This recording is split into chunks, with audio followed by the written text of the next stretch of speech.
Po 6 letih vojne, v katero so bile vključene številne vplivne države vsega sveta, zato ji rečemo svetovna, so v bombardiranih in obstreljevanih številni ljudje ostali brez strehe nad glavo.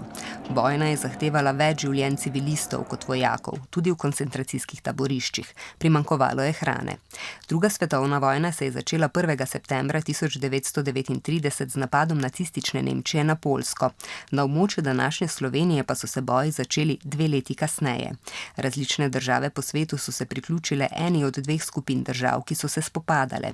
Sile osi so sestavljale takratna nacistična Nemčija, v kateri so imeli nevarno ideologijo o večvrednosti nekaterih ljudi, ter Italija in Japonska. Med zaveznike pa prištevamo Francijo, Združeno kraljestvo, ZDA, Sovjetsko zvezo in Kitajsko. Območje današnje Slovenije so okupirale takratna Nemčija, Italija, Madžarska in Hrvaška, ki so si želeli, da bi to ozemlje postalo njihovo. Da bi se jim uprli, so se številni prebivalci združevali v uporniške skupine, partizane.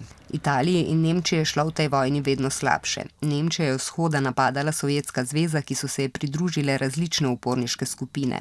Na zahodu pa so se junija 1944 v francoski Normandiji izkrcali še ameriški vojaki.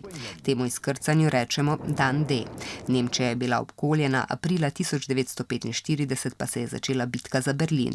Vojna se je uradno končala, ko so zavezniki 8. maja pozno zvečer sprejeli brezpogojno predajo nacistične Nemčije. Ker je v tem času ura v vzhodnji Evropi že odbila polnoč, v nekaterih državah dan zmage praznujejo 9. maja. Na ta dan je bila osvobojena tudi Ljubljana, česar se danes spominjamo s pohodom ob žici po poteh okupirane Ljubljane. Uradno pa se je druga svetovna vojna, ki je terjala številna življenja, končala 2. septembra 1945. Torej, druga svetovna vojna, v kateri so se spopadale sile osi in zavezniki, se je končala z zmago zaveznikov. Na območju današnje Slovenije se je to zgodilo maja 1945.